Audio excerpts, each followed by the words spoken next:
A nossa igreja chama-se Trinity, Trindade, porque nós queremos dar um balanço teológico na obra do Pai, na obra de Deus Pai, na obra de Deus Filho, na obra de Deus Espírito Santo. Um só Deus, mas que se manifestou e se manifesta em três pessoas. E biblicamente isso é muito claro, né? A maneira como que a Trindade se manifesta. Se você quiser abrir a sua Bíblia, fique à vontade. Se você quiser acompanhar aqui, acompanhe. Eu vou fazer uma leitura de 3 textos. Na verdade, são 3 capítulos, mas são 4 textos. Vamos lá. A respeito dos dons espirituais, não quero, irmãos, que sejais ignorantes. A primeira carta de Paulo aos Coríntios, na verdade, ela parece para nós, na leitura do texto, que ela já é a segunda carta. Que alguma outra carta foi enviada para o apóstolo fazendo perguntas. Então, ele termina o capítulo 11 falando sobre a ceia do Senhor, aí ele diz, a respeito dos dons espirituais, então, de alguma maneira, ele vai responder perguntas importantes e que hoje em dia é extremamente importante que a gente volte a esse assunto. Sabeis que outrora, quando erais gentios, deixáveis conduzir-vos aos ídolos mudos, segundo erais guiados. Por isso vos faço compreender que ninguém que fala pelo Espírito de Deus afirma anátema Jesus. Anátema quer dizer maldito ou maldição. Por outro lado, ninguém pode dizer Senhor Jesus senão pelo Espírito Santo. Ora, os dons são diversos, mas o Espírito é o mesmo. E também há diversidade nos serviços, mas o Senhor é o mesmo. E há diversidade nas realizações, mas o mesmo Deus é quem opera tudo em todos. A manifestação do Espírito é concedida a cada um visando a um fim proveitoso, porque a um é dada mediante o Espírito a palavra da sabedoria, a outro, segundo o mesmo Espírito, a palavra do conhecimento, a outro no mesmo Espírito a fé, e a outro no mesmo Espírito dons de curar, a outro operações de milagres, a outro profecia, a outro discernimento de espíritos, a um variedade de línguas e a outro capacidade para interpretá-las. Mas um só e o mesmo Espírito realiza todas estas coisas, distribuindo-as como lhe apraz a cada um individualmente. Vamos pular para o verso 28 no mesmo capítulo. A uns estabeleceu Deus na igreja, primeiramente apóstolos, em segundo lugar profetas, em terceiro lugar mestres, depois operadores de milagres, depois dons de curar, socorros, governos, variedade de línguas. Porventura são todos apóstolos ou todos profetas? São todos mestres ou operadores de milagres? Têm todos dons de curar? Falam todos em outras línguas? Interpretam-nas todos? Entretanto, procurai com zelo os melhores dons. Romanos 12. Versículo 6. Tendo, porém, diferentes dons, segundo a graça que nos foi dada, se profecia, seja segundo a proporção da fé. Se ministério, dediquemo-nos ao ministério. Ou o que ensina, esmere-se no fazê-lo. Ou o que exorta, faça-o com dedicação. O que contribui com liberalidade. O que preside com diligência. Quem exerce misericórdia com alegria. Efésios 4, verso 11. E ele, Jesus, designou alguns para apóstolos, outros para profetas, outros para evangelistas e outros para pastores e mestres. Deixe-me colocar esta mensagem no nosso grupo da igreja e se você tiver interesse em seguir ou ter a mensagem que você vai ver aqui, pronto. Em nome de Jesus é a tua palavra, palavra de Deus, palavra santa, palavra poderosa. Ajuda-nos, Senhor, a entender as Escrituras. Ajuda-me a falar, a ensinar, a mostrar. Ajuda que cada um ouça segundo a sua necessidade. É a minha oração em nome de Jesus Cristo. Amém e amém. Vocês viram que eu li 3 capítulos, 4 textos, 3 capítulos. 1 Coríntios capítulo 12, Romanos capítulo 12, Efésios capítulo 4. Eu segurei aqui porque ainda nós temos uma pequena lista em 1 Pedro capítulo 4, mas eu quero hoje falar sobre a visão do apóstolo Paulo a respeito dos dons espirituais. E eu quero ver se pela graça do Senhor, a gente não saia daqui com dúvidas. Amém, queridos? Primeira coisa que eu quero dizer é a seguinte: como pastor desta igreja, eu quero dizer que nós não somos daqueles que acreditam que os dons cessaram. Nós cremos que os dons são atuais. Eles são atuais, eles existem hoje ainda. O que a gente precisa fazer é que o apóstolo Paulo fez com os coríntios: organizar o entendimento, porque muita gente naquela época já tinha confusão. Hoje em dia você não tem ideia, né? Eu acho que você tem ideia, né? A bagunça que está, e aí você não sabe o que é o que, e fica aquela coisa estranha, e as pessoas passam a ter medo das coisas e tudo, e está tudo errado isso. A gente tem que voltar para as Escrituras. Então esse é o primeiro ponto. A lista dos dons, eu cataloguei aqui para ficar mais claro para a gente, aquilo que a gente leu. Em 1 Coríntios 12, de 4 a 11, nós temos 9 dons. Em 1 Coríntios 12, 28 a 30, nós temos 8 dons, com 2 que são repetidos. Em Romanos 12, nós temos 7 dons, e em Efésios nós temos 4 dons. Nós vamos, ao longo das semanas, nós vamos estudar cada um deles. Tá? Mas não vamos fazer isso hoje, porque eu quero te dar uma base um pouquinho mais forte a respeito das coisas. Então vamos ver a base das coisas. Leia comigo em voz alta, se você puder, por favor. A respeito dos dons espirituais, não quero, irmãos, que sejais ignorantes. Sabeis que outrora, quando erais gentios, deixáveis conduzir-vos aos ídolos mudos, segundo erais guiados. Por isso eu vos faço compreender que ninguém que fala pelo Espírito de Deus afirma anátema Jesus. Por outro lado, ninguém pode dizer Senhor Jesus, senão pelo Espírito Santo.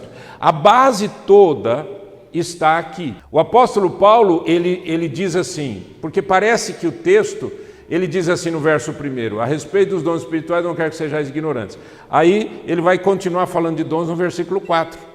Parece que esses dois versos, o 2 e o 3, parece que estão perdidos. Na verdade, eles não estão perdidos. Eu vou te dizer por quê. A base da fé cristã é Cristo. Você só pode dizer que você é cristão se você segue a Cristo, se você é um discípulo de Cristo. E em Cristo é que todas as coisas culminam, porque foi Jesus, a morte de Jesus e a ressurreição de Jesus, que resolveram o problema do pecado. A gente só pode ter comunhão com Deus por causa de Jesus. Só que quem nos leva a Jesus é o Espírito Santo. Você não chega a Jesus porque você é bonitinho, porque você acha que dá tudo certo, porque você é crente não sei que da onde, porque seu pai era pastor, porque sua mãe era não sei o quê. Não é assim que a gente chega a Cristo. A gente chega a Cristo porque o Espírito Santo nos leva a Ele. E é isso que o apóstolo Paulo está dizendo. Ninguém fala Senhor Jesus senão pelo Espírito Santo. Mas ninguém que é do Senhor jamais vai abrir a sua boca contra Jesus. Anátema. Maldito. Então o Espírito Santo nos leva a Cristo, ele nos convence, lembra? Ele nos convence do pecado, da justiça, do juízo. Ele nos ensina, diz a Bíblia, que ele vos ensinará as coisas todas. Ele vos fará lembrar de tudo que eu tenho vos dito. Ele nos faz confessar e clamar a Jesus Senhor. É o Espírito Santo quem faz isso. É o Espírito Santo que me leva a Cristo. Então, quando o apóstolo Paulo for falar sobre os dons, ele quer que todo mundo tenha em mente que a centralidade da fé e da vida está em Cristo. Estão entendendo? Ele não pode sair fora da soberania de Jesus. Amém? Até aqui? Tudo bem? Nós vamos falar sobre 3 aspectos importantes: a fonte dos dons, a diversidade e a unidade desses dons e a função e propósito. Vamos lá? Primeira coisa, a fonte. A fonte é a Trindade. Olha só que interessante. Versículo 4 de 1 Coríntios 12. Ora, os dons são diversos, mas o Espírito é o mesmo. Verso 5. Há diversidade nos serviços, mas o Senhor é o mesmo. O Senhor, toda vez no Novo Testamento que fala Senhor, é Jesus. É o Kyrios. É Jesus. E há diversidade nas realizações, mas o mesmo Deus é quem opera tudo em todos. Então você tem o Pai, o Filho e o Espírito Santo aqui, atuando na igreja. É um só Deus, é óbvio. Tá certo? Mas é importante a gente saber por conta das funções e dos propósitos que virão daqui a pouco. Então, quando a gente fala em dons espirituais, primeiro, dom espiritual não é mérito. Aquela pessoa tem um dom maravilhoso, mas também vive de joelho. Não é mérito. Ela não ganhou porque ela vive de joelho.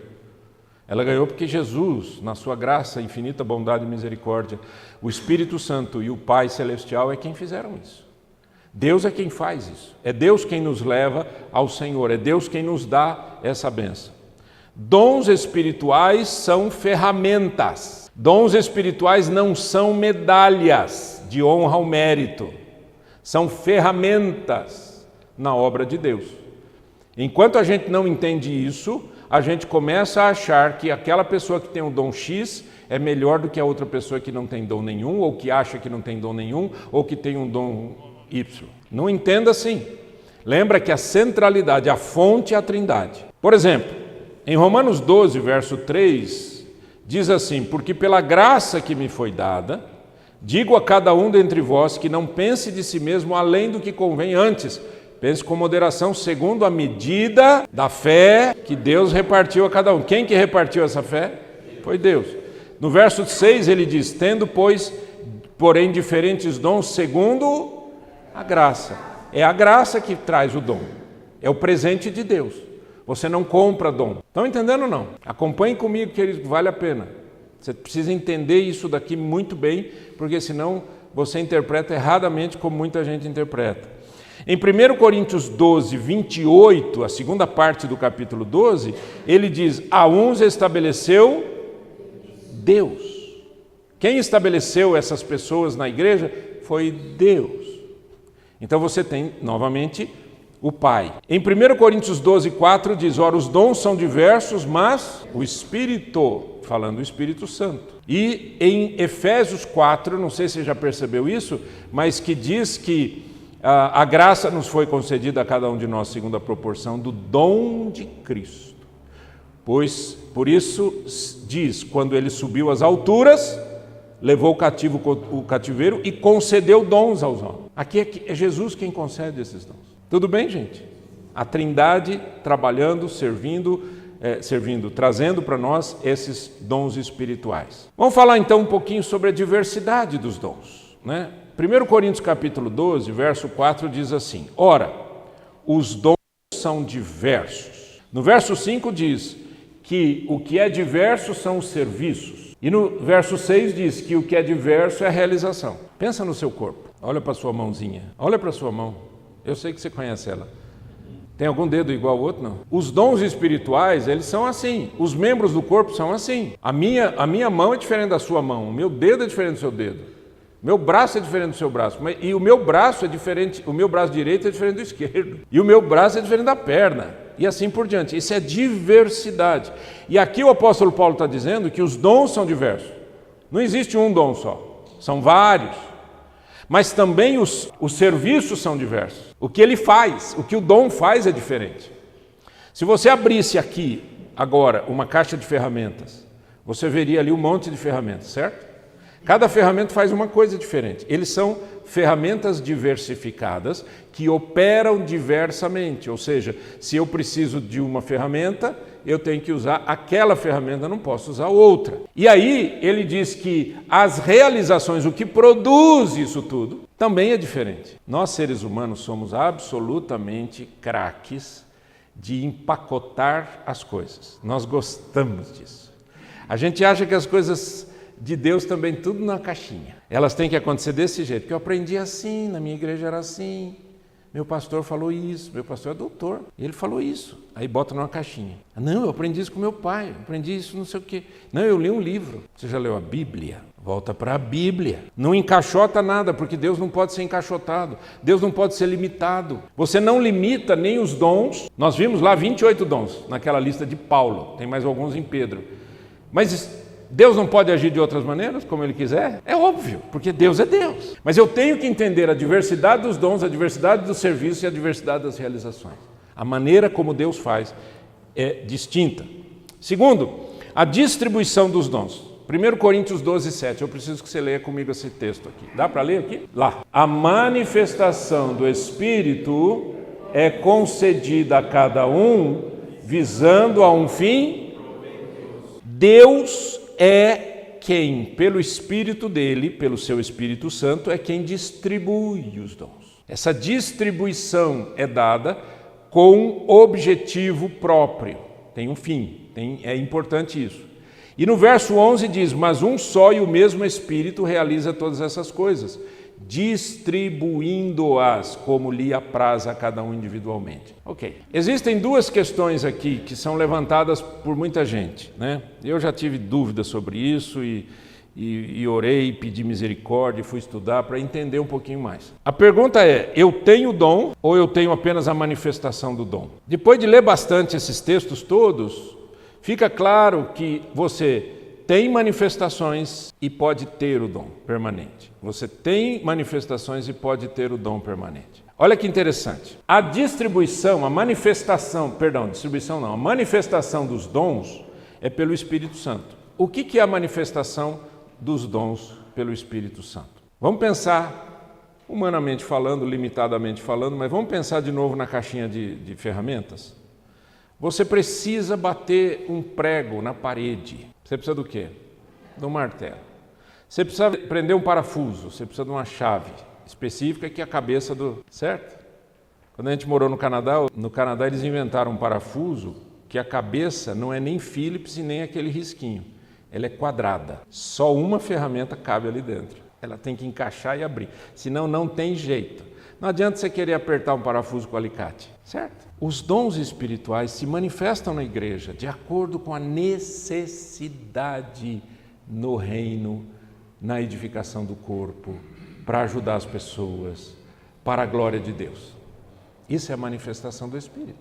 O Espírito Santo vai liderar você a alguma área, vai te dar alguma coisa diferente que você precisa usar para aquilo. Eu preciso evangelizar? Deus se manifesta. Eu preciso discipular? Deus se manifesta. Eu preciso trazer uma mensagem para a igreja? Deus se manifesta. A manifestação é do Espírito Santo. Estão entendendo isso? Não. Não adianta você querer. Você pode pedir, mas não é você quem determina isso. Estão acompanhando? Pega um copo d'água para mim, filho. Como eu olho para todo mundo, e eu olho para o seu rostinho, eu fico meio assustado. Não sei se você está entendendo, se você está assustado, ou se você está dizendo assim, pastor, já sei, pula. Fica comigo, vamos lá. A importância da diversidade. Olha que interessante. O apóstolo Paulo, lá em 1 Coríntios 12, ele fala dos dons. Obrigado. Certo? Ele fala dos dons em 1 Coríntios 12, no comecinho. Aí, do verso 12 até o verso 27, Paulo entra com um outro assunto para depois voltar nos dons. Isso significa que, na verdade, ele não mudou de assunto. Isso significa que ele está explicando a dimensão desses dons espirituais na igreja. Então ele diz assim, porque assim como num corpo temos muitos membros, primeiro, isso é Romanos... Não é Romanos 12. É? Romanos 12. Ah, Romanos. Eu estou com 1 Coríntios na cabeça. Então, porque assim como num só corpo, temos muitos membros, mas nem todos os membros têm a mesma função, não é isso assim, o corpo da gente? Assim também nós, conquanto muitos, somos um só corpo em Cristo e membros uns dos outros. Tendo, porém, diferentes dons segundo a graça que nos foi dada, e ele continua. Ele vai fazer uma comparação da distribuição dos dons com a diversidade dos membros do corpo. Eu quero que você pense nisso. Você já parou para pensar que tem muita gente, deixa eu medir as palavras aqui, mas tem muita gente que é só ouvinte nas igrejas. Já viu isso? Não. Então uma pessoa sai de casa, aí ela vai a um lugar de culto, aí ela participa do culto, aí ela sai de lá. E ela vive exatamente aquilo que ela vivia antes de ir para o culto. O que é isso? Sem julgar, isso significa que de alguma maneira está faltando algum significado nisso.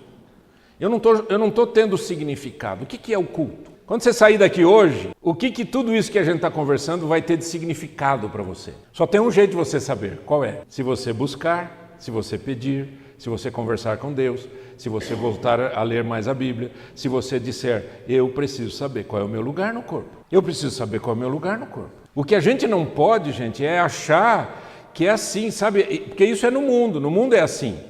No mundo, primeiro que para você fazer alguma coisa tem que pagar. Tem que pagar. Ah, eu estou precisando de alguém para arrumar ali. Paga.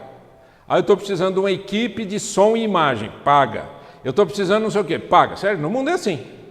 Na obra de Deus, na igreja, a gente faz voluntariamente porque a gente começa a encontrar o nosso lugar. Da mesma maneira que eu tenho um lugar no corpo, eu tenho também dons espirituais que são diversos e que me ajudam a cumprir o meu lugar no corpo. O dom espiritual. Ok, qual que é a diferença de talento natural e dom espiritual? Talento natural qualquer pessoa tem. Qualquer pessoa pode ter. Qualquer pessoa. Cristão, não cristão, pode ter, certo? Você não precisa ser cristão para desenhar bem. Você não precisa ser cristão para cozinhar bem. Você não precisa ser cristão para ser um atleta, certo? São habilidades. Talentos são habilidades. Dom espiritual não é habilidade. Tem gente que diz assim, eu dou aula na faculdade e eu tenho dom de ensino. Não, você não tem dom de ensino, você tem uma habilidade para ensinar. Dom de ensino é ensinar as escrituras sagradas. Senão você começa a achar que dom espiritual é uma conexão que você tem com a profissão que você tem, que você exerce. Mas pastor, não pode estar junto? Pode, mas não é necessariamente assim. Estão entendendo ou não? Ok, então dom espiritual é uma dádiva. Eu tenho o meu lugar no corpo e o dom espiritual é uma dádiva, uma ferramenta que eu recebo para fazer melhor isso. Estão conectando? Ok, vamos continuar. Existe... Os dons e os membros do corpo, eles são muitos, mas eles precisam estar unidos, certo? Eu não posso ter um membro do meu corpo separado do meu corpo, achando que aquilo é corpo.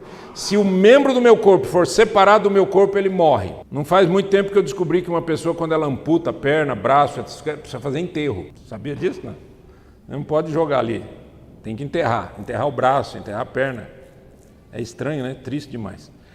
Verso 12 da 1 Coríntios 12. Porque assim como o corpo é um e tem muitos membros, e todos os membros, sendo muitos, constituem um só corpo, assim também com respeito a Cristo. Pois em um só Espírito todos nós fomos batizados em um corpo, quer judeus, quer gregos, quer escravos, quer livres, e a todos nós foi dado beber de um só Espírito. Você vê o batismo que o Espírito Santo faz, é o batismo no corpo.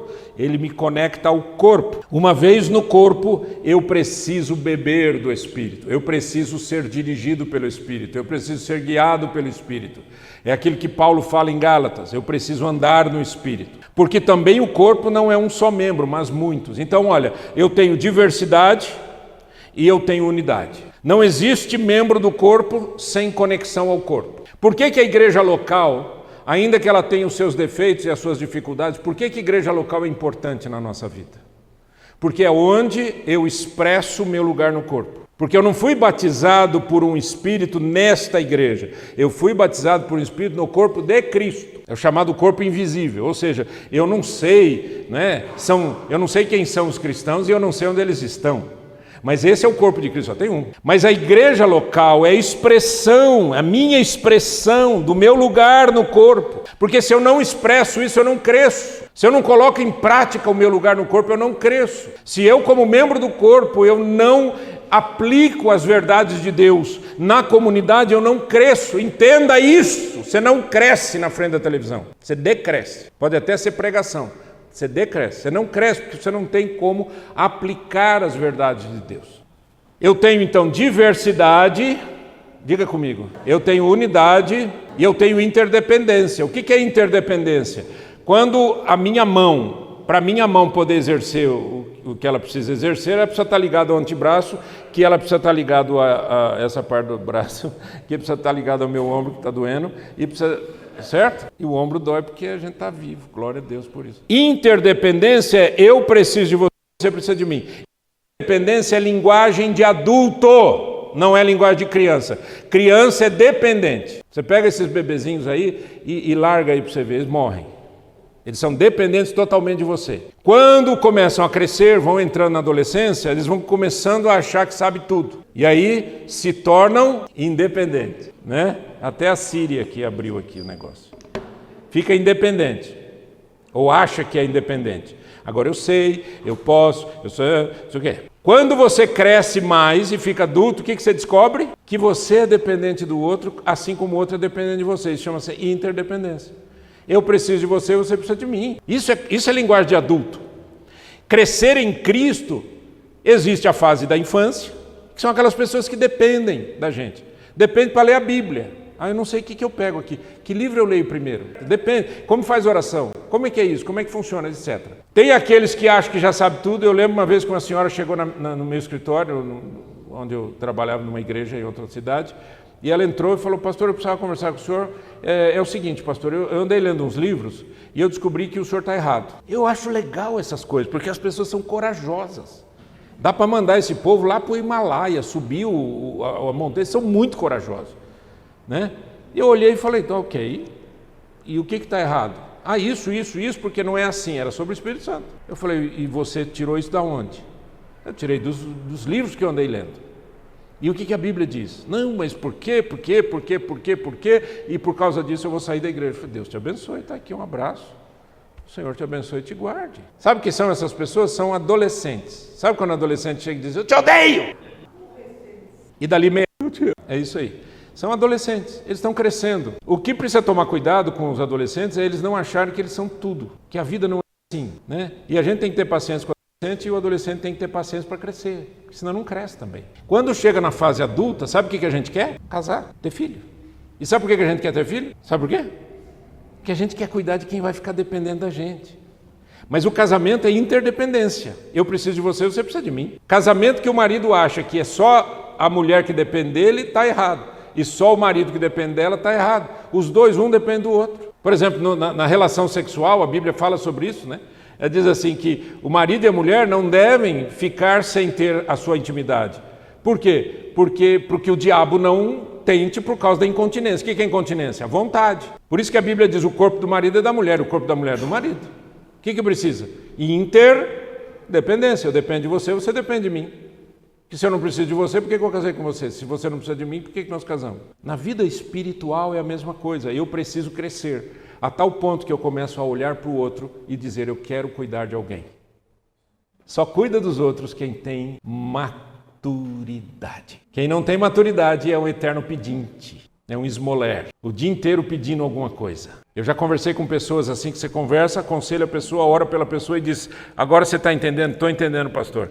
Que bênção, glória a Deus. Olha, vamos crer então, vamos crer. E olha, essa oração é oração de fé. E Jesus disse que ele responde: amém, amém, pastor, amém. Um mês depois: pastor, eu tenho um problema aqui, é o mesmo problema.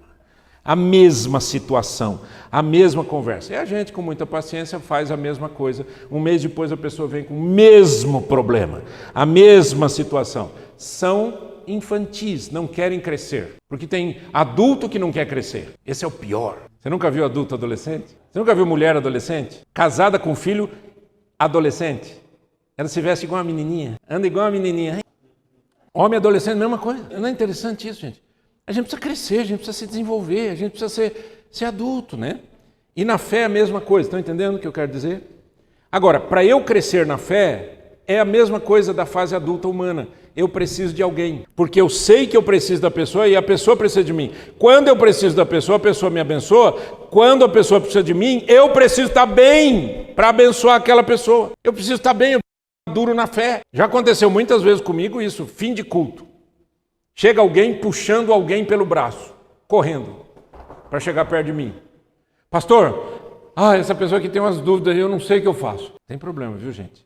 Pode perguntar o que vocês quiserem para mim. Eu tenho todas as respostas. Claro que não, né? Nós precisamos crescer, gente. A gente precisa estudar as Escrituras, precisa estudar a Bíblia, precisa saber o que eu faço. Né? Quando eu não sei o que fazer, gente, eu digo para a pessoa: olha, vamos orar por isso. Vamos pedir a Deus sabedoria. Vamos pedir que o Espírito Santo fale com a gente. Vamos pedir que o Espírito Santo nos mostre. O que não pode é eu achar que eu sou um eterno dodói, uma eterna criancinha, judiação de mim. Tem gente que olha no espelho e chora. Olha para si mesmo e fala, que viu num filme isso, de adolescente, certamente. Unidade do Espírito. Efésios 4 diz: esforçando-vos. Por favor, entenda a palavra. O que é esforçar-se? Pastor, esforçar é esforçar. O que é esforçar? É por força. É fazer com sacrifício. É difícil. É fazer com esforçando-vos diligentemente por preservar a unidade do Espírito no vínculo da paz. Os casados aqui, olhem para mim. Quem não é casado, não, brincadeira, pode olhar todo mundo. Os casados, olhem para mim. E aí, é fácil ser casado? Não? Ali, 1 ano, né? Na bênção, né? É gostoso, eu não falei se é gostoso, eu falei se é fácil. Fácil no sentido de que nós não somos pessoas diferentes, gente. Sim ou não? Imagina o seu marido veio de uma família cuja costume é absolutamente diferente do seu. De uma cultura, com a invenção do avião, a gente começou a casar entre as nações, né? Então, não é verdade? Não é diferente, né? Eu conheço uma pessoa que é casada com uma pessoa de outra nacionalidade, uma brasileira, uma moça brasileira casada com um rapaz de outra nacionalidade, e mais do que isso, ela foi morar lá onde ele mora. Saiu fogo, faísca por tudo quanto é lado. Deus, na sua infinita bondade e misericórdia, me usou numa parte desse processo para que eles não se separassem. Louvado seja o nome. Estão muito bem agora. Glória a Deus, aleluia. Mas não é incrível isso? É difícil, não é difícil? Então o que você precisa para manter as coisas corretamente? Esforço. Precisa morder a língua, né? Tem mulher que tem uma língua desse tamanho, inchada, de tanto que ela morde para não falar as coisas que ela pensa de falar. Então, ao invés de você morder a língua, faça o que uma senhora nos ensinou uma vez, ensinou para as mulheres. Ela disse assim, vai conversar com o marido, pega um copo d'água. O marido vai falar assim, não engula nem cuspa, fica com a água na boca. E o marido falando, precisa fazer um esforço para manter a unidade. O que Paulo está dizendo é que a gente precisa fazer um esforço para manter a unidade do Espírito. A unidade do corpo, a unidade das pessoas que amam ao Senhor. O ser humano é assim, é lindo, maravilhoso. É igual dia de casamento. Dia de casamento, você vê algum problema em dia de casamento? Você vê alguém tem defeito em dia de casamento? Só aquelas pessoas que veem os negócios, né? Diferente, né? É uma turma que eu vou te falar, mas eu não vou falar o que eu pensei. Então, dia de festa não é tudo gostoso? Mas o casamento, viver o casamento é exatamente igual à festa de casamento? Claro que não. O dia a dia é dia de sacrifício, de dor, de trabalho. Pagar boleto, não é? O que nós vamos fazer? A gente está precisando de um sofá novo, cobre. Mas cobre que a gente não vê. Mas se sentar afunda, bota uma almofada. Não tem uma almofada velha aí? Tem. Xuxa lá. Não é assim? A gente se vira. Essa é a luta do dia a dia. Mas no dia da festa do casamento as coisas não são assim, são? Tudo é lindo. Primeiro que a gente já vai para uma festa, para um buffet, para um restaurante, seja o que for, é tudo arrumadinho, as pessoas servindo a gente. A coisa mais gostosa do mundo é ir num restaurante. Por que a gente gosta de ir em restaurante? Porque alguém está servindo a gente. Não é gostoso isso? Então, só que a hora que você sai da festa do casamento, você não tem mais um garçom para te servir. Você tem que servir a sua esposa e a esposa tem que servir o marido. A igreja é a mesma coisa, querido. Quando nós fomos comprar essas cadeiras, o Daniel conseguiu achar pela internet que tinha uma fábrica de cadeira, que tinha um lote grande de cadeiras usadas, essas cadeiras são usadas, já perceberam, usadas e com um preço super 10, né? Muito mais barato que uma cadeira nova. A cadeira nova é muito cara, cadeira de ferro. Bênção de Deus, não é? Sim ou não? Agora, se você se levantar, pegar a cadeira, colocar no canto, jogar, vamos...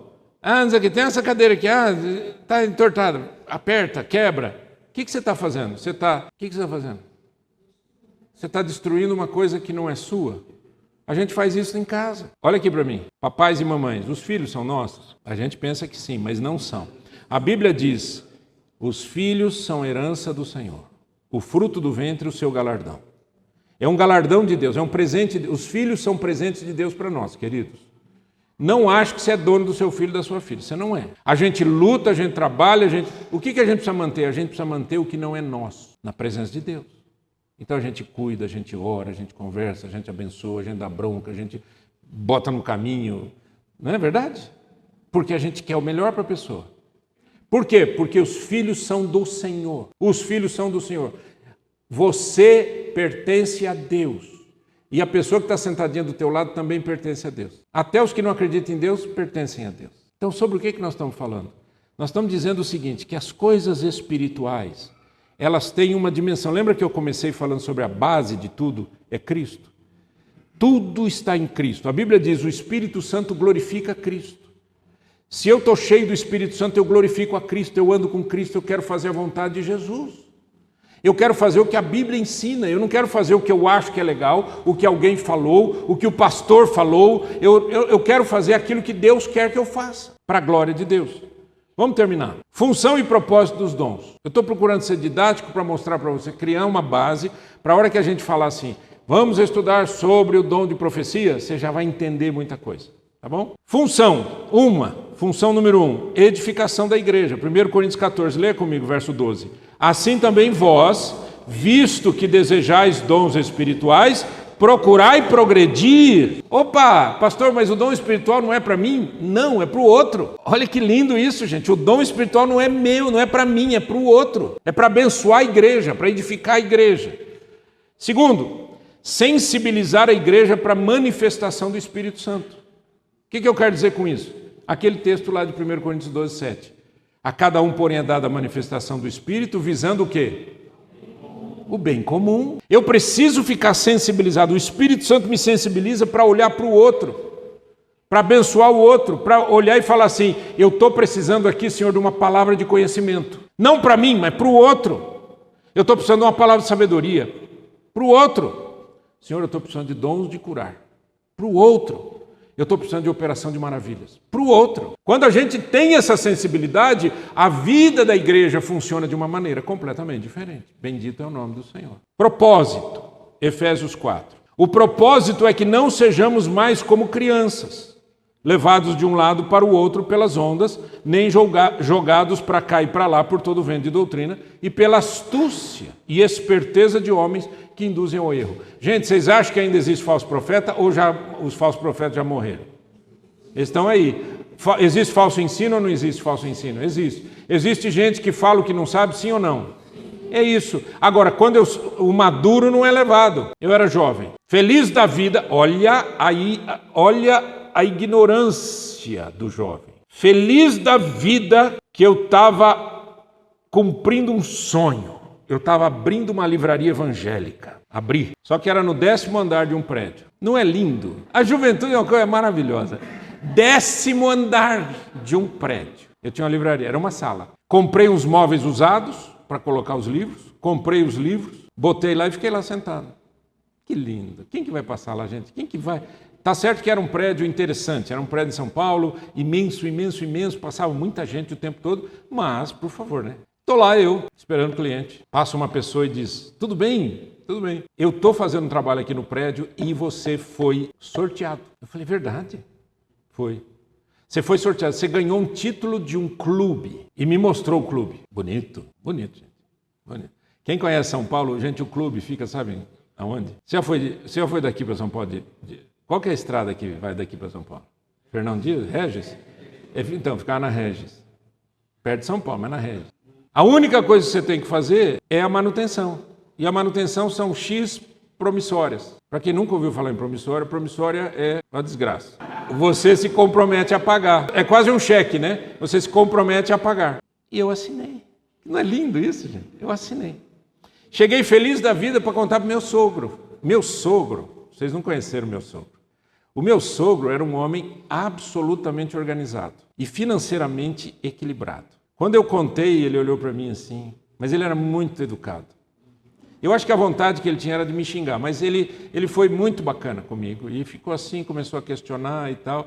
Aí eu falei, gente, eu fiz uma burrada imensa e agora, meu Deus, o que eu faço? Fui no escritório desse pessoal e disse, me arrependi. Não precisamos ver, não precisa ver nada, me arrependi. E assim a história, para encurtar a história, glória a Jesus, não paguei nada, consegui as promissórias de volta. Mas o que eu quero dizer, e por que eu estou falando, é o seguinte. Crianças, jovens, adolescentes, são levados pela conversa dos outros. Tem uns que são mais crédulos, como eu, e tem outros que são mais incrédulos, mas a maioria é assim. Por quê? Porque a gente não tem maturidade. Maturidade. Quem é que ia num clube de campo, na Regis Bittencourt? Pobre, não tinha carro. Mas não é estranho os negócios. Aí vem o apóstolo Paulo e diz assim, olha só que lindo, por que existem esses dons? Aí Paulo diz, para que não sejamos mais como crianças, levados de um lado para o outro pelas ondas, jogados para lá e para cá por todo o vento de doutrina, pela astúcia e esperteza dos homens que induzem ao erro, para que você não caia nas armadilhas espirituais, para que o diabo não venha te enganar, para que pessoas que muitas vezes com boa intenção e falta de conhecimento venham te enganar. Tem boa intenção, mas não tem conhecimento das Escrituras. E te enganam. Estão entendendo, queridos? A gente precisa tomar cuidado. Agora, o que Paulo está dizendo? É claro que esse texto aqui, o versículo 14, ele vem na sequência dos dons de Jesus.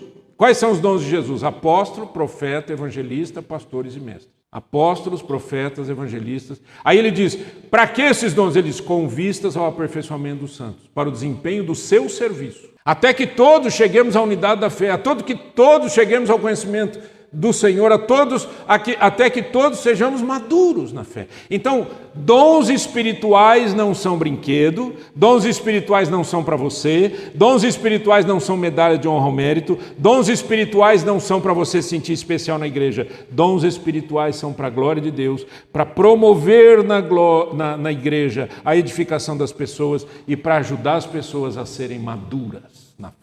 Aí quando você vê um cantor gravando uma música e falando em línguas, na música, o que você diz? Não conhece a palavra de Deus, não conhece 1 Coríntios 14, que a gente vai estudar aqui.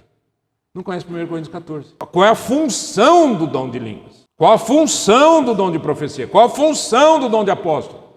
Aí vem alguém e fala assim, agora eu não sou mais... Irmãos, eu estive num congresso internacional, agora eu deixei de ser pastor e eu me tornei bispo. Aí passa um mês, meus irmãos, veio aqui um profeta e agora eu sou apóstolo. E o povo, que coisa linda, ai, glória a Deus, meu pastor agora é apóstolo. Aí vem o outro assim com um litro de óleo. Não é para ungir, é para dar banho.